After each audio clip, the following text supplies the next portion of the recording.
And we don't have a mayor yet.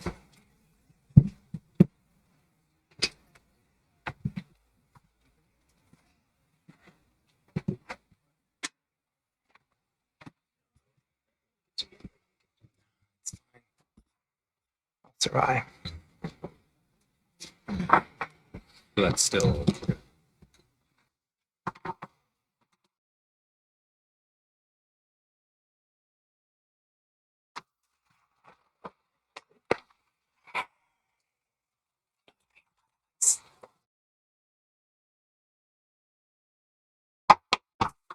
To call this meeting to order, will you please rise and join me in the Pledge of Allegiance? I pledge allegiance to the flag of the United States of America and to the republic for which it stands, one nation, under God, indivisible, with liberty and justice for all.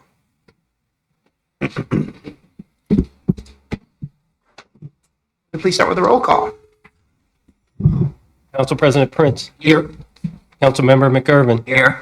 Councilmember O'Halloran. Member Rivera. Here. Councilmember Albertson. Here. Councilmember Vaughn. Here. And Councilmember Perez. Here. Roll call, Mr. Mayor, all present. All right, thank you. Tonight we're going to start off with a special presentation, and joining us tonight is King County Council Member Reagan Dunn. Thank you, Mayor Pavone and Council President Prince and council members. Thanks for having me. Always a pleasure to be here and get a chance to come. I try at least every year or so and present on what's happening with the state of the county and give you an update on sort of trends we're seeing, programs we're implementing, and most importantly, hear from you, questions and concerns about what we're doing. So I'm a low-tech man in a high-tech world. So let me see if I can handle this this PowerPoint here. Wait. Oh my goodness. Look at that. This is what we're going to cover. Some redistricting, substance disorder, public safety, court backlog, biennial budget, community investments, and questions if the mayor will permit. So I'll just move forward. Just a couple things. Every year we reorganize the King County Council with new assignments. Dave Updegrove, who represents this portion of Renton and much of South King County, is the chair of the King County Council this year. I'm serving as vice chair of the county council and have a number of committee assignments, local services, land use, law and justice, government accountability and oversight, regional water quality, I serve with some of you, and the committee of the whole. And then I have a separate government that I run as chair of the board of supervisors for the King County Flood Control District, which is very important with the Black River and the Cedar River in this community. So those are my assignments for this year. A couple things. Redistricting last year changed the makeup of all of the districts, and basically the more rural districts had to increase in size. The more compact downtown Seattle districts actually had to shed some people. So mine was one that actually had to grow, but there were still some changes. So the final master plan changed at the time based on the 2020 census data. Districts were all about 252,000. Now, 4 years later, we're at about 275,000 people per council district. The section that you see here, which is basically to the east of Interstate 405 and north of the Cedar River, that yellow section that says Highlands, that was in my district for many years. And now that is in Councilmember Dave Updegrove's district. So that section there, basically the plateau, is no longer in my district. It's a significant chunk of Renton, but I still represent around 40% of the city of Renton, Highlands, the eastern area, and another 9 cities throughout King County, from Lake Washington, Bellevue, Newcastle, Renton, Kent, Covington, Black Diamond, Maple Valley, Enumclaw, a little bit of Greenwater, Washington, up to Snoqualmie Pass. So that is what I represent. And in exchange for giving away that, I got a little bit more of Bellevue and a whole lot of the Enumclaw Plateau, basically everything right up to the Auburn border. So, some changes, not hugely significant, but it is noteworthy. Dave Updegrove now represents that area there. Let me hit on a couple of substantive issues. If you do some polling locally, and I have done, you're going to see that Crime and public safety is a top issue. Taxes is a top issue. Homelessness is a top issue. And believe it or not, for the first time in a number of years, sort of behavioral health and substance use addiction issues are among the top four. And I haven't seen that for during my time in an elected office. And so you'll see that part of it is caused by the pandemic. 40% of adults reported experiencing adverse mental behavioral health conditions. Isolation, loneliness was part of that. Not having a consistent work environment, working from home caused some problems. Double-digit increases in drug and alcohol addiction there. And it spawned, in conjunction with a lot of other factors, which I can talk about, a significant increase in overdose deaths in King County.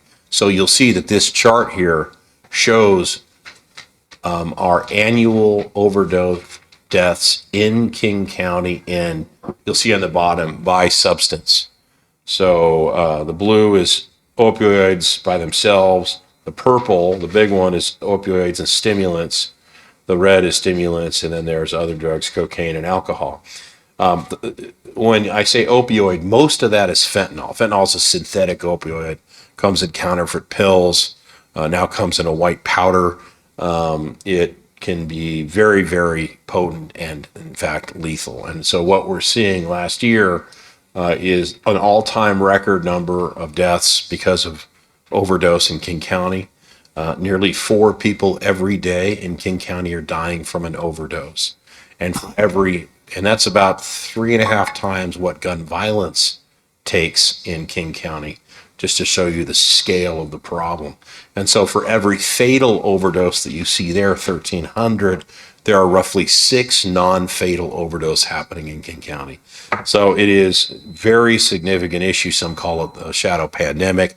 Last year I was successful in getting fentanyl declared a public health crisis, which is significant. And we're doing some work, including a press conference today with Executive Constantine on some new strategies to try and turn this around.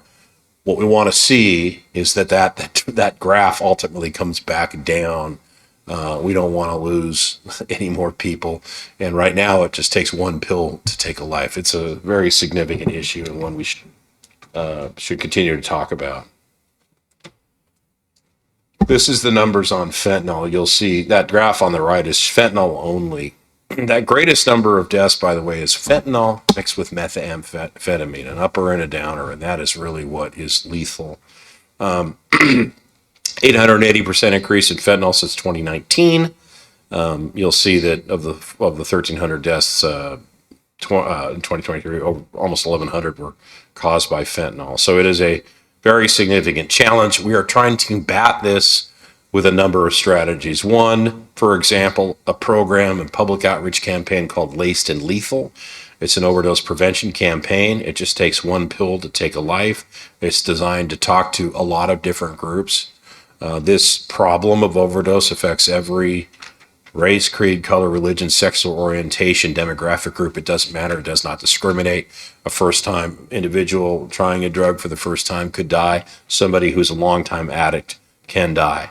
So this is part of our problem, part of our solution is a public awareness campaign.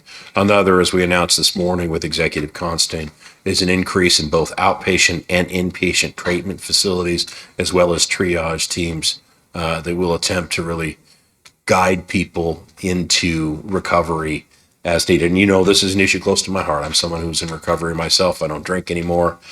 7 years, I used to drink way too much. And I can tell you that quitting drinking was probably the hardest thing I've ever done. And so this is not an easy task for anybody to solve. But together we have a best chance of solving it through some of the programs I'm talking about right now.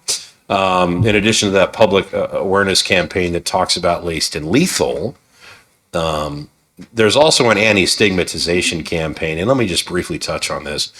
90% of people with a drug or alcohol problem, studies show, won't seek help because they're worried about the stigma associated with seeking help. And I will tell you, for years, I didn't go to 12-step recovery meetings because I was afraid of being recognized. Okay? We need to get past that because people need help. And when you get past the stigma, we've done a anti-stigmatization campaign called Don't Count Us Out. It's gotten some recognition for what we're doing. We're talking about people who make the right choice to turn their life around, and instead of criticizing them for being addicts or being recovery, we're trying to celebrate people for making the right choice, and we're trying to change attitudes a little bit about that. We all know people who turn their life around and become amazingly productive members of society. That's where we want to end up. We got a lot of work to do. I've got a conference I do every year. Sarah Nelson, there, the president of the Seattle City Council, Leo Flor, and others are participating. Gary Locke was at that conference. We had 700 people total, online and in person. We're starting to talk more about it. I think we all need to talk more about it as we face this scourge of addiction. Let me shift gears briefly and talk about the criminal justice system a little bit. You know, the pandemic, it washed in on us, like a tidal wave. And then as that wave receded out, we saw the destruction of what had happened across the board and including government. One of them was our court and prosecution systems that had to put many of those trials on hold, especially during that very challenging time early on when we didn't know how dangerous the pandemic was, the infection rate, et cetera. So we have a huge backlog in significant cases, murders and homicides, really unprecedented, that we have now been trying to turn around. Significant investments from the county council, from grants, and a lot of work from the Superior Court judges. You're seeing at least the first indications that just maybe we're starting to bring that number back. We still got a long ways to go, but we do need to process these very important cases, bring people to justice, allow them to have access to justice, to the court system, to public defense. So this is the first, last year I was presenting where it was right at the top of the spike with no hope. Maybe we're starting to see some improvement in that area, and we'll continue our commitment to trying to make sure that the cases are processed as quickly as we can. Talk a little bit here about violent crime in King County. There has been some dramatic increases in recent years. Gun violence, homicides and murders are spiked 73% since 2019. And they've gone from 91 in 2019 to 157 in 2023.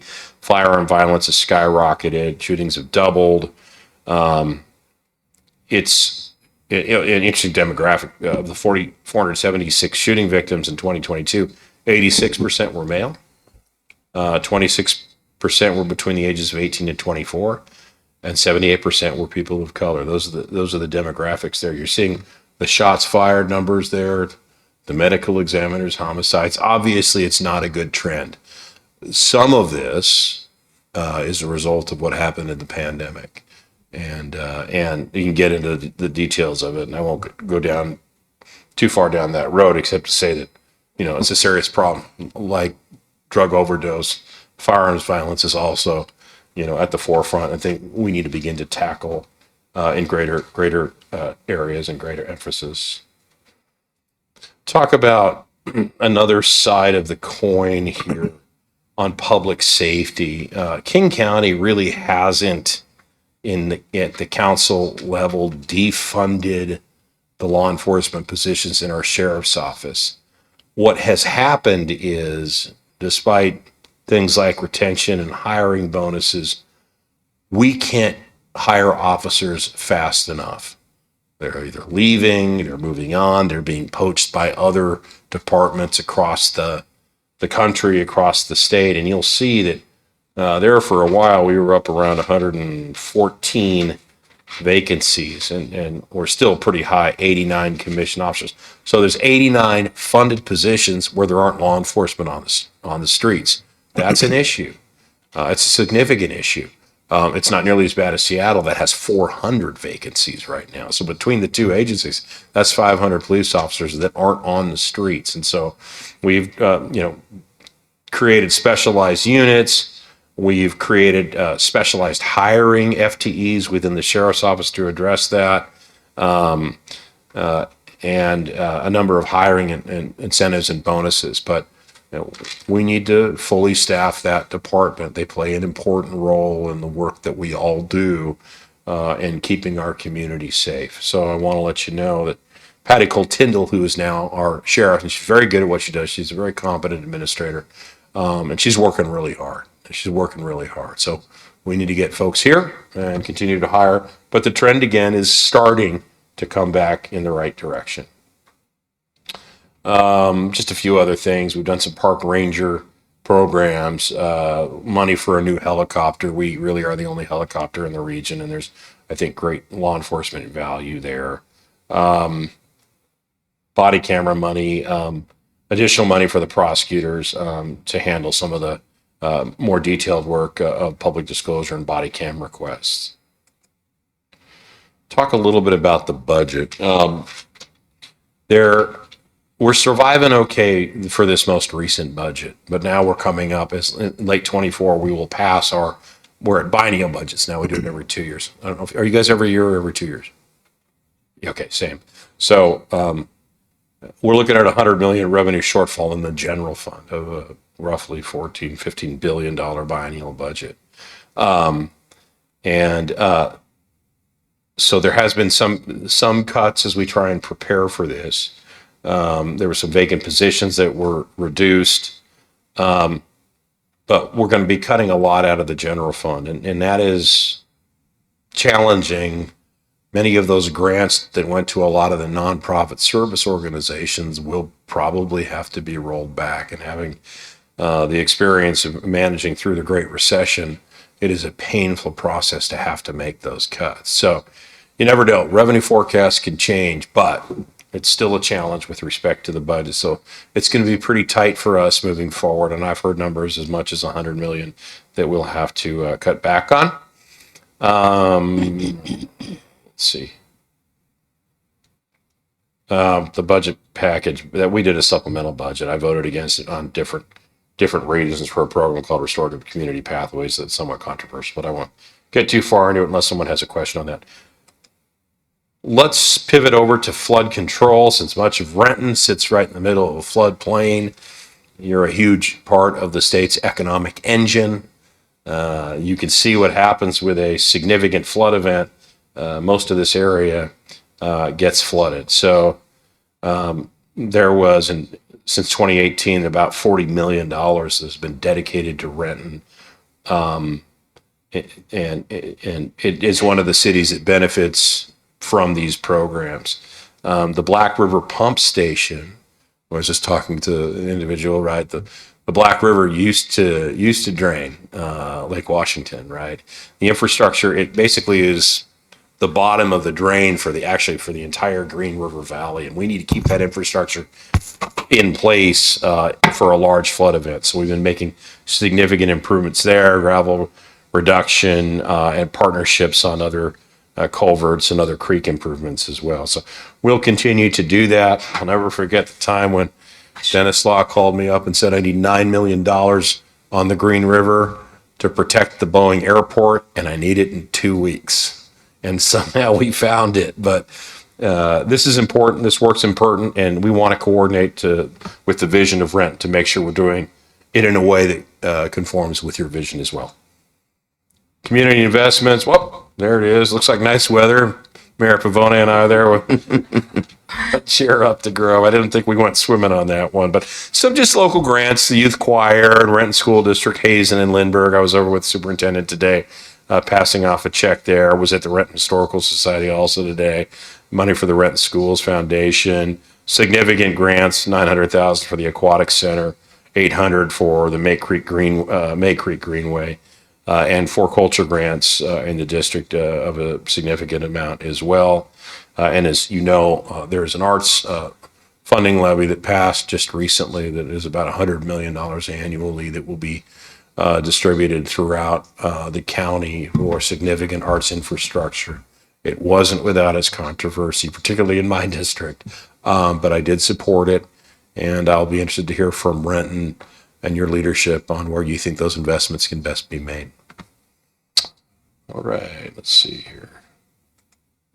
There's questions. So that's just an overview of the major issues we're facing in King County, and happy to take questions or happy to leave my PowerPoint and you can get back to me later, whatever the mayor would like to do. Thank you very much. A little light reading there, so.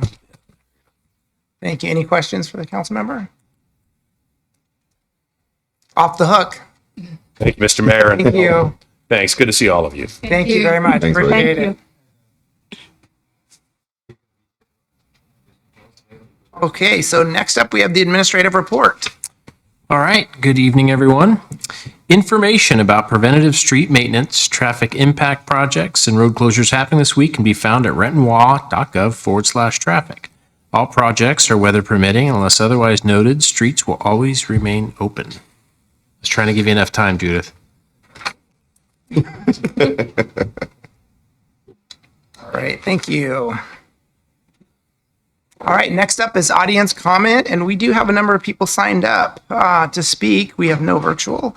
When I call your name, please step up to the podium. You'll have 3 minutes to respond. Please state your name and city of residence. There's a timer right in front of you. The first up will be Thomas Edward LaGranger.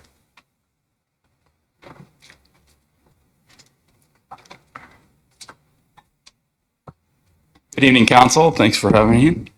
I'm Thomas LeGrander, and I am currently working with a Renton business, the Landing Gear Works, that's located at the Renton Municipal Airport. The Landing Gear Works has been located at the Renton Airport in Building 295 East Perimeter Road since September 1st of 2013.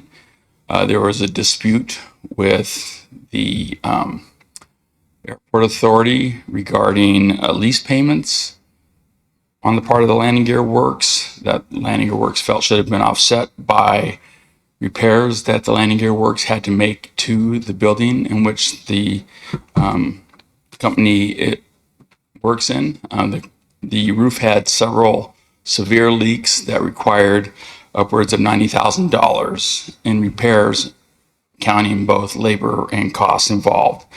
As of November 20th, there was a meeting with people from the Renton Airport. The Landing Gear Works was given 3 weeks to respond to that. We got a response in on 12/13/23, a couple of days late on that. Nonetheless, we got that in, and we offered to negotiate in good faith to try to resolve an outstanding lease issue with the roof issues. There was no response from the city until January 14th, and then I was informed that the city really couldn't respond until February 5th, because that's when a new airport director was going to become employed by the city. We did not receive a response until February 26th, and at that time, we were informed that our lease was terminated as of March 31st, 2024, rather than the original lease term of June 22nd, 2024. And so I just wanted to let the city council be aware of this situation. I think the Landing Gear Works has been given unfair time constraints in this situation, and has also really not been recognized for all the benefits it's brought to the Renton community. There are upwards of 8 to 10 employees employed at the Landing Gear Works at any given time.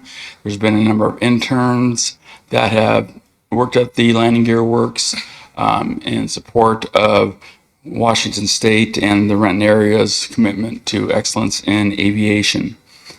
And so I just want to make you folks aware of the issues we're facing there. I don't think it's at all reasonable that we be expected to vacate by March 31st. I'd also like to point out that the Landing Gear Works holds several FAA unique authorizations and certifications for the work it produces, including things called supplemental type certificates and also parts manufacturer approval. And so it's been, the Landing Gear Works has been a thriving business, has had some economic challenges for sure. I need you to wrap up your comments, sir. All right. I'll just like to end at that point and say again, just wanted to make you folks aware of the situation we're now facing here. Thank you. All right, thank you. And next up is Rose Bartlett.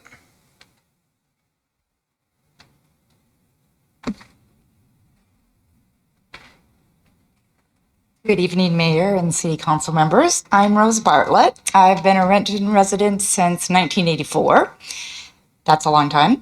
And an owner of 328 Burnett Avenue North since 1988. I'm here today to request your help in slowing down the approval of the Logan 6 development until we can be sure that it will enhance the North Renton neighborhood. I understand that growth is inevitable and want to be sure that we approve the growth strategically and with the best designs that will enhance the neighborhoods. Just a quick recap. Logan 6 is a narrow strip of land on Logan Avenue between two one-way streets, 3rd and 4th. The current design calls for 100 1, 2, and 3-bedroom units with only 100 parking spots. I'm here to follow up on the letters I sent to the council that included several options that would enhance the proposed development. I want today to highlight our top 2 concerns. My first concern is the current design entrances and exits on the one-way streets, 3rd and 4th, instead of using Logan, the main thoroughfare. These intersections are very congested during commute hours, and these proposed entrances are potentially very dangerous. The design limitations will most definitely route traffic through the very narrow residential streets of Burnett, Williams, and Wells. I request that we reconsider the entrance on Logan, and that would improve this negative impact. The second concern I'd like to highlight is the parking. Current code was developed when there was a mass transit plan for Logan Avenue. That did not happen, and I'm unaware of any plans to make that happen. The current design has only 100 parking spots plus about 15 retail parking spaces. I'm sure we all can agree that this is not adequate for 2 and 3-bedroom units without having access to close transit. Nor is the residential North Renton neighborhood capable of handling the overflow parking needs as it is currently designed. As a property owner of the nearest side street, Burnett, I have great concerns that Burnett will become the parking lot for Logan 6, and the current residents will suffer. Please help us to find a way to put the project back on hold until further review and consideration can be completed. Thank you all. All right, thank you. Next up is Cheryl Freeze.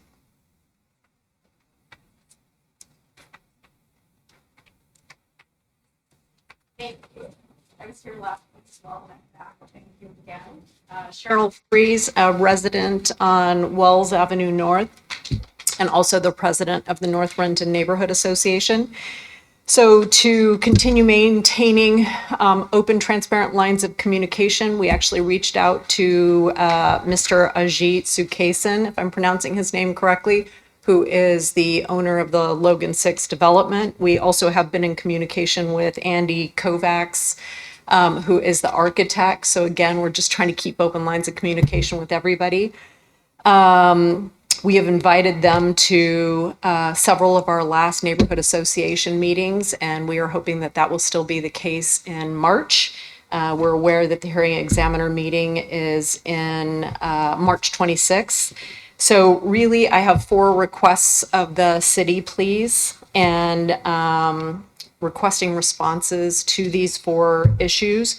One is that we require the Logan 6 development to use the existing entrance, which is on Logan, and the entrances and exits that are proposed for 3rd and 4th are no longer considered.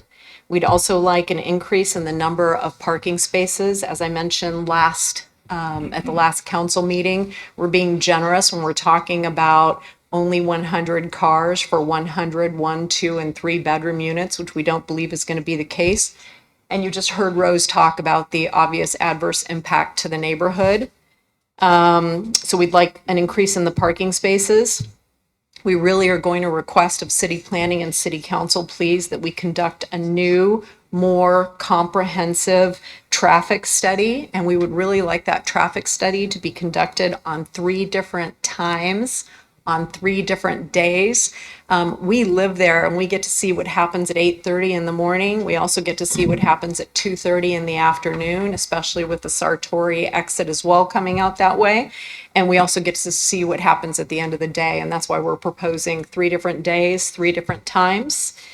The last one is to please put the development on hold until these issues are addressed, including a proper definition of the design standards so that they're clear and public and we're all on the same page. And we really are looking for you all to protect and enhance the neighborhood as stated in several of what I refer to as the ordinances, including Kennydale, and I'm doing the last one by memory. I think it's 2708.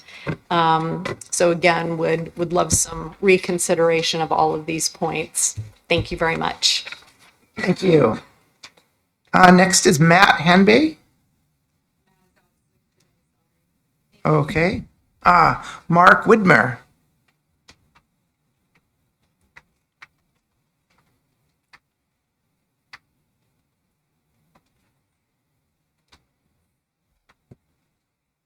Good evening, Council, and thank you for opening up comments. I'm Mark Widmer from Renton, and I'm here also about the Logan 6 project. I live in the neighborhood, and I think that what we're looking for is a harmonious sort of inclusion. I mean, we have progress, we need more space, we have residents coming in all the time, we need development, but we need it done properly, and we need it done within, to say again, harmonious, where it fits. You know, if you've got a puzzle and you have one piece that's out, that piece has got to fit nicely so everything works together. What we don't want is something that's, I don't want to say jammed through, but let's just say it's put through because of a necessity.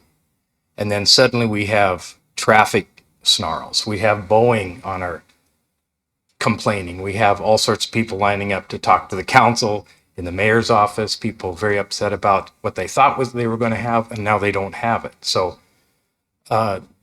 just to add on to what everyone else says, you know, is what's wrong with using the Logan entrance, which is already there? Has that been thoroughly looked at? And maybe it's 1.5 cars per resident. I don't know. I mean, it may take a while to fill the building, but at some point it'll be full. And I own 2 cars. So it could be that it's more than has been anticipated. We want to make sure that the planning and the facts that they've talked about are at least as accurate as we can, you know, have. And then finally, the impact on the neighborhood.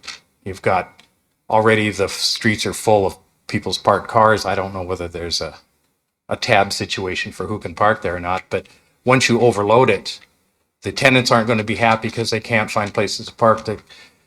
You know how it goes, right? You can't find a place to park, and tempers flare, things get irritable, and we want this to be kind of a peaceful progress development where things flow nicely and it works. And now's the time to do it before it starts construction. Once you okay something, it's pretty much done and over. I'm not sure you can really change things from that point. So just ask your indulgence in that and maybe revisit some of this.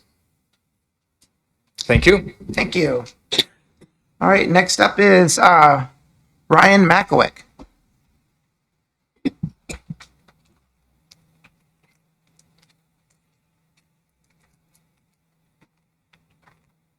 Hi, my name is Ryan Makowiak. I currently live in Kent. I'm advocating on behalf of the Landing Gear Works. I've worked for and with Landing Gear Works since 2019. I've been with them throughout the entirety of the COVID pandemic and seen what they were before and after. The Landing Gear Works is part of the aviation community, one of the most important communities in King County. The unfortunate part of that is that specific industry is so complex, you can't have one entity such as Boeing covering the entirety of what needs to be done. You need other manufacturers handling other aspects. Landing Gear Works is a general aviation industry provider. They provide things that a lot of other businesses don't even do. Mostly repair of old aircraft that have been around for 50, 60 years, things that there are no longer new components for. Because of that, they deal with a lot of older technologies and machines that you cannot get an education on outside of an industry such as that. You can't go to a community college and learn how to use a manual mill anymore, even if you might need to use that machine in order to do some sort of work on these old equipment. So when you remove an entity such as that, you deprive the entire community of that expertise and that ability. When you start to remove these entities, then there is an effect upon every other business in the area. And all the way down from, Spencer Aviation down in Pierce County, National Aviation on BFI, all these businesses lose a little of their business when one of these entities goes away.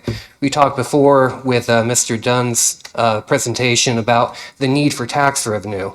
If you kick one of these entities out of, the Renton Airport or King County, you lose that tax revenue.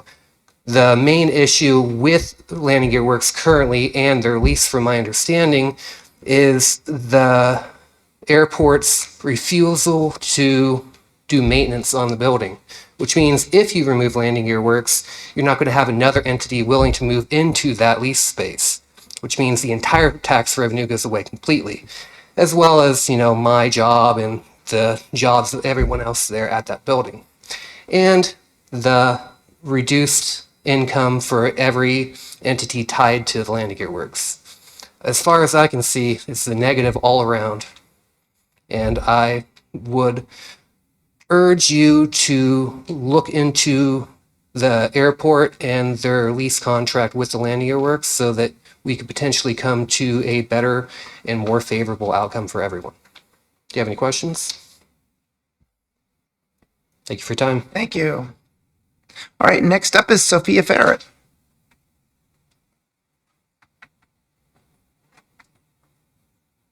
I don't hear my name. It came early. Sammy saw. You guys not it. Yeah, it's on here. I'll just make sure. It came the first one. It came saying 6 o'clock. Good evening. My name is Sophia Farrett. I live in Renton, and I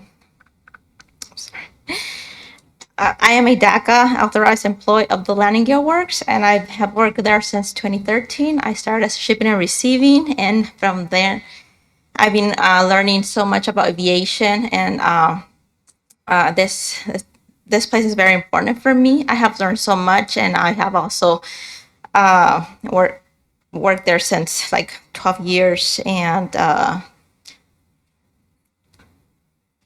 well, I just want to say that hopefully you guys would help us with this, us staying there, and like Mr. Ryan just said, there's a lot of people who work there, and we need this job for our families. And thank you so much. That's all I need to say. Yo, Do you have any questions? no questions. Okay, next up is Sergio Nunez. Thank you. Good evening. My name is Sergio Nunes, and I work for Landing Gear. I'm the one do the maintenance. I'm the one dealing with all those issues and try to fix everything at the same time. And I just begging you guys to help us. This historical building. I've been building in World War II. So I've been dealing with all those plumbing, leakings, everything. Whatever you figure out again in your mind and your house, we have it by a major way. Really, a major way. So, and like I said, my co-workers, they are really, our family is depending on that. Including myself, and my wife is pregnant, so I just like, why you guys want to demo the building, this so historical building, really something you can make it like a museum or something. They can Renton be proud about it. It's something to you to think about it. Thank you. All right, thank you.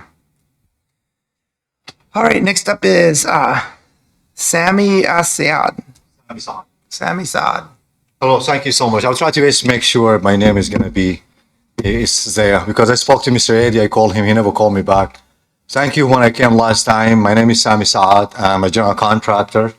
I owned the first cannabis shop in Washington. I used to sell metal detectors from here to the Middle East. I was the biggest distributor. For a car accident, a little Caucasian boy, he hit me. I lost that business. But I made the cannabis business. It was the first license ever in Washington since 2009, 2010. I've been forced out. I've been calling my middle name to withdraw my application. I'm not going to get no license from the LCB. Now I'm a winner of a cannabis license with the social equity. I meet all the requirement. I have a big documentary. This is about me in King 5 News. I mean, I don't know if you can guys see it. This is Justice for African American Folks out of Washington, cannabis. It's all online. The second thing is I'm the first, they have me in King 5 News. They met with my community. 65,000 Washingtonian. I'm not African American. I'm Sudanese. I am mixed with Arab, mixed with Jewish, Israelites, mixed with Black. I'm African. But unfortunately, I don't get no support from African American community. There is no cannabis license in King in here. We've been acknowledged by the government to have 9 license for Black people in King County. We need a space here. Emil Hayes, he bought all the shop. Emil Hayes control everything. Wise White Market. I really thank you, Ms. Kim. You listened to me earlier. I really salute you.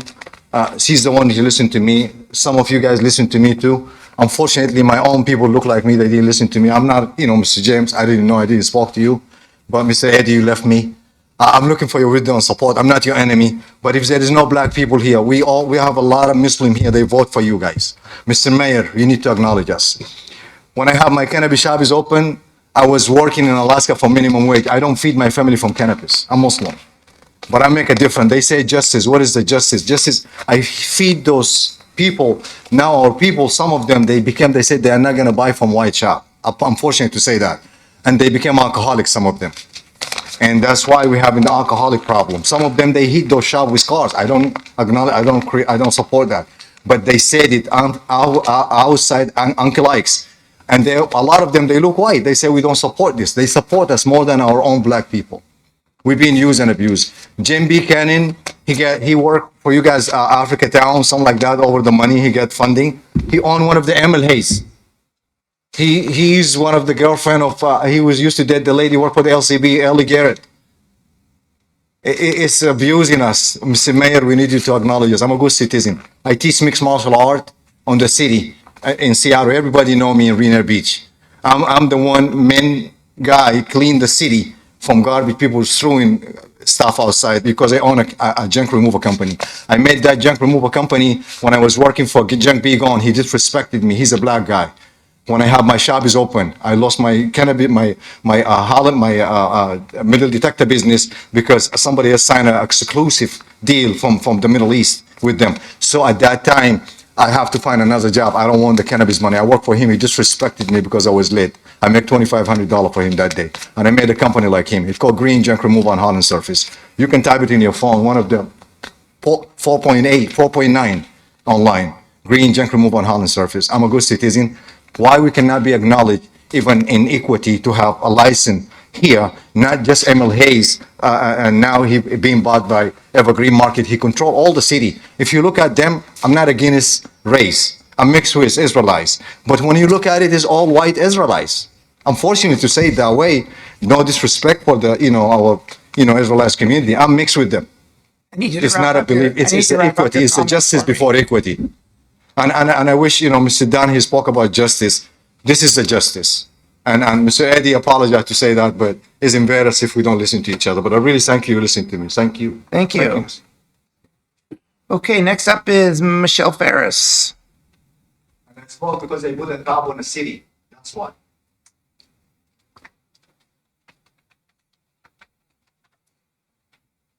Hello. Thank you so much. My name is Michelle Ferris. Thank you, City Council, Mr. Mayor, for allowing me to speak today. I am a North Renton resident. I've been a North Renton resident since 2006, sorry. I'm here today to talk about Logan 6. I'm here to talk about 4 things that I'm requesting of the City Council and the Planning Committee. One, we're requesting that the city require that the Logan 6 development add additional parking so that there are more spots than one per unit. As you've heard from other people tonight and last week, in letters we've all sent, we're very concerned about this. We're concerned about not only the parking there at the location being adequate for the number of people that will live there, but how that's gonna affect the rest of the residents. I personally live on North First Street. Burnett turns into North First Street, so you can imagine that I'm concerned that the overflow parking will encroach on the rest of the neighborhood, that there will be not enough parking spots for residents in our already crowded parking situation that we have there. I'm requesting that the city council please require that the development use the already established entrance on Logan Avenue. There are currently no entrances on 3rd and 4th into that property location, probably because it wasn't really intended to have entrances at those locations originally. So we request that you require the development to use that entrance specifically only. And then we would really like to request a new traffic study. And then finally, we are requesting that you put Logan 6 on hold until these items above have been resolved. Do you have any questions for me? Okay, great. Thank you. That's all that I have. Thank you so much for your time. I appreciate it.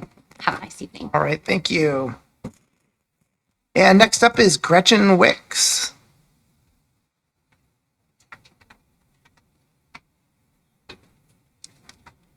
Esteemed council members, Mayor Pavoni, Council President Prince, nice to talk to you again. My name is Gretchen Wicks. I'm a 19-year resident of Renton on 31st Street in Lower Kennydale. I'm here to talk about the Peterson vacation.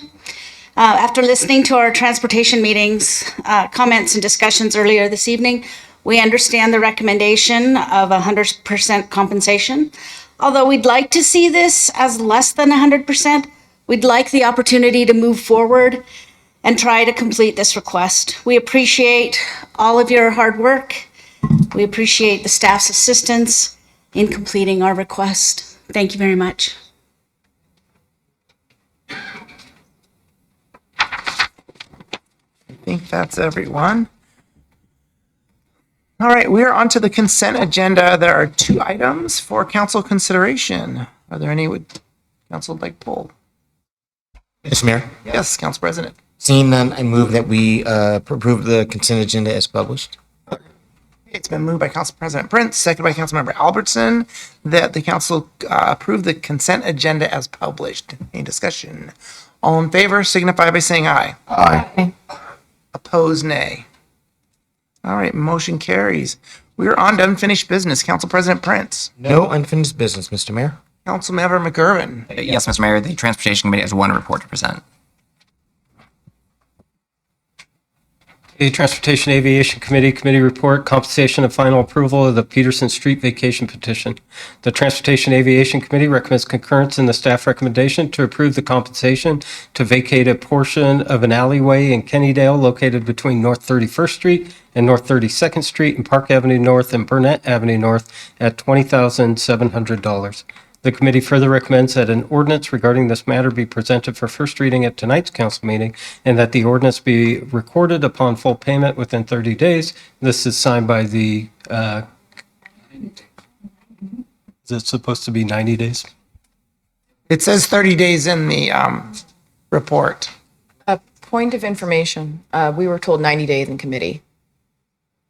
Okay. Well, if the chair approves, I can change it to 90 days. Yes, I approve, and the ordinance as written says 90 days. Yeah. All right, so I'll reread that part. A committee further recommends that an ordinance regarding this matter be presented for first reading at tonight's council meeting and that the ordinance be recorded upon full payment within 90 days. This is signed by the committee chair and 1 member. Mr. Mayor. Yes, Councilmember McGurven. I'd like to make a few comments, but before doing that, I'll go ahead and move and put this properly before us, that the council concur with the Transportation Aviation Committee report. Second. It's been moved by Councilmember McGurven, seconded by Councilmember Vaughn, that the council concur with the Transportation Aviation Committee report. Yes. Yes, thank you, Mr. Mayor. I just want to acknowledge and thank staff for trying to work through some very creative solutions for this very unique situation.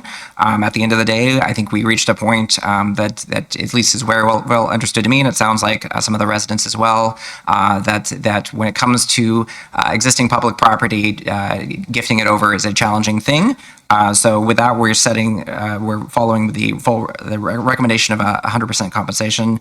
Again, thanks to the staff for looking for some creative solutions. I'm thankful that whatever route we go at the end of this, in this case, the intent of not having an alley developed there was what was accomplished. So thank you.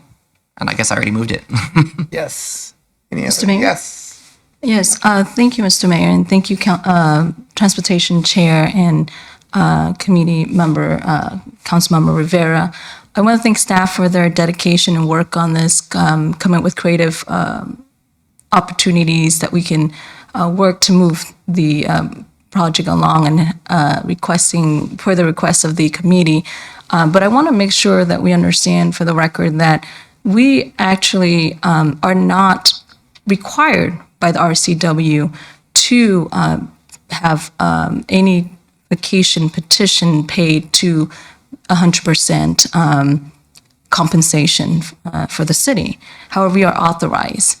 And I know there was a robust conversation in committee, and I was a part of that. And I think that as we look into the future and look at how we're going to set precedent, but also work in terms of making sure that it's transparent for our communities, as we are here trying to build communities. And I think that it's important that we get this right. While $20,700 might not be a lot to the city in terms of our overall budget, it is a lot for a lot of our community members and many bake sales.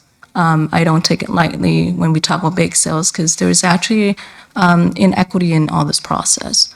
But through all that, I appreciate all the comments, and I support the work and that we can move this petition along. Thank you, Mr. Mayor. All right, any other discussion? All right, take the vote. All in favor signify by saying aye. Aye. Opposed, nay. All right, motion carries. And we're on to Councilmember O'Halloran. No unfinished business, Mr. Mayor. Councilmember Rivera. No unfinished business, Mr. Mayor. Councilmember Alverson. No unfinished business, Mr. Mayor. Councilmember Van. Yes, Mr. Mayor, the utilities committees have one committee report. Utilities Committee report. This is regarding an amendment to a contract with the Washington State Department of Transportation for relocation of city utilities for the I-405 project. The Utilities Committee recommends concurrence in the staff recommendation to authorize the mayor and city clerk to execute amendment number 1 to contract 19-124 utility construction agreement UTB 1296 with the Washington State Department of Transportation in the amount of $430,178 for the replacement of existing water main under I-405 at milepost 7.8 and for the installation of new water main in Northeast 44th Street at Grade Roadway. This is signed by the committee chair and members. Mr. Mayor? Van. Yes, I'll make some comments, but first I'll move that the council concur with the committee report, the Utilities Committee report. Second. It's been moved by Councilmember Van, seconded by Councilmember Rivera, that the council concur with the Utility Committee report. Councilmember Van. Yes, thank you, Mr. Mayor. Again, I want to thank staff for their work on this project. This is I wouldn't say once a lifetime opportunity, but certainly to cut costs. I think it's extremely important, the work the staff has been doing to move the I-405 project along. And with this, we're actually saving a lot of money in the future. And so with that, thank you, Mr. Mayor. All right, any other discussion? All in favor signify by saying aye. Aye. Aye. Opposed, nay. All right, motion carries. Councilmember Perez. No finished business, Mr. Mayor. All right, we're on to legislation. We have one ordinance for first reading and 2 ordinance for second and final. The first ordinance for first reading is regarding the Peterson Street vacation. An ordinance of the City of Renton, Washington, vacating a portion of the east-west right-of-way through Block 15, C.D. Hillman's Lake Washington Garden of Eden, addition to Seattle Number 1, which is vacation number VAC 23001. Mr. Mayor, Yes, Councilmember McGurven. I move the ordinance be placed on second and final reading at the next council meeting. Second? It's been moved by Councilmember McGurven, second by Councilmember Van, that the ordinance be placed on second and final reading at the next council meeting. All in favor signify by saying aye. Aye. Opposed, nay. All right, motion carries. The next ordinance is for second and final reading and is regarding the 2024 salary table.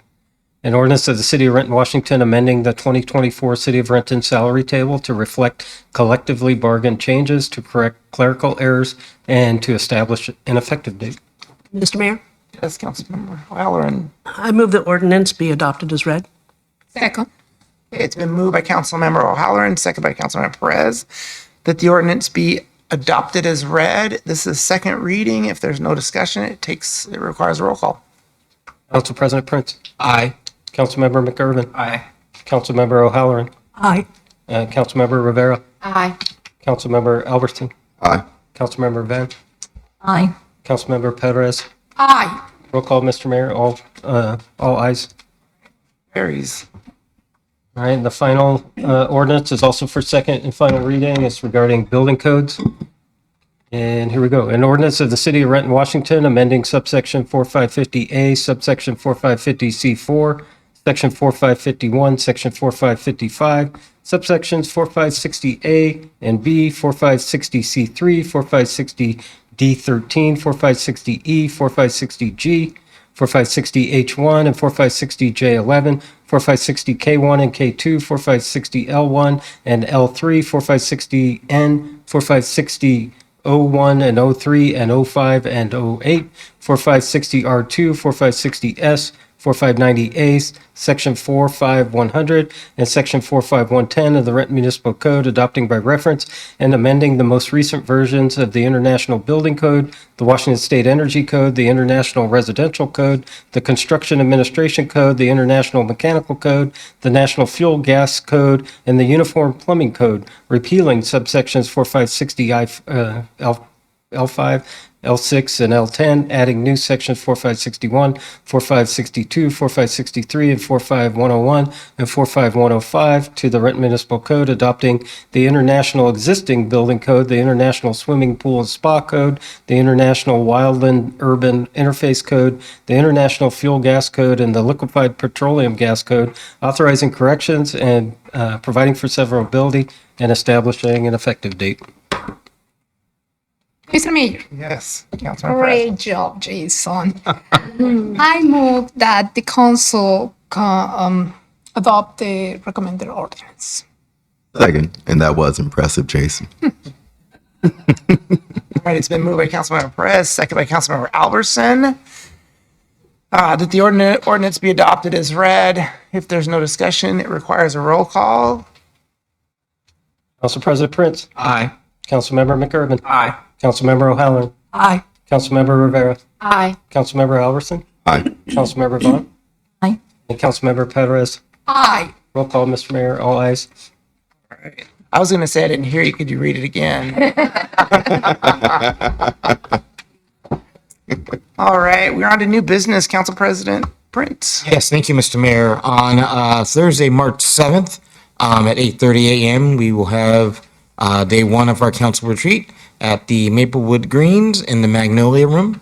Then on Friday, March 8th at 9 a.m., we will have day two of our council retreat also at Maplewood in the Magnolia Room. And then on Monday, March 11th, Committee of the Whole is canceled. And then we'll meet here at 7 p.m. In the council chambers or via video conference. That's all, Mr. Mayor. All right, thank you. Councilmember McGurven. No new business, Mr. Mayor. Councilmember Halloran. Yes, Mr. Mayor. On Monday, March the 11th at 5 p.m., the Finance Committee will be meeting. We have 3 items on the agenda: automated external defibrillator, AED, lease agreement, vouchers, and the third is emerging issues in finance. That's all, Mr. Mayor. Thank you. All right, thank you. Councilmember Rivera. No new business, Mr. Mayor. Councilmember Albertson. Yes, Mr. Mayor. On Monday, March 11th at 4:15 p.m., the Community Services Committee will be meeting in the council conference room and via video conference. One item on the agenda: emerging issues in parks and recreation. That's all, Mr. Mayor. All right, thank you. Councilmember Van. Yes, Mr. Mayor, I don't have any committee business, but I have 2 business I want to bring up to the council. The first is I move that council refer the matter of drafting a ceasefire in Gaza and to bring up to the council in the next 2 weeks per the understanding that the direction of which the White House is also suggesting. This includes bringing home our hostages and, of course, the eliminating the suffering in Gaza and our community here in Renton. Second. Okay, did you get that, Jason? So it's been moved and seconded that the council Drafting a resolution to cease for ceasefire in For Gaza. ceasefire in Gaza per directions of the White House? Is that? Yeah. Okay. Yeah. Okay, so that's the motion on the floor. Any discussion? What's that? And try to bring it back in 2 weeks. So this is a motion, so we're going to take a vote on it, right? Yes. Yeah. Okay, any discussion before we take the vote? All in favor signify by saying aye. Aye. Opposed, nay. Nay. I think we 4, need 3. 3 yes. Can we get a roll call? Yeah, vote? 4 nays and 3 yeas. This is for the ceasefire in Gaza. Please. It's Ceasefire in Gaza. And it's not fair for the Palestinians.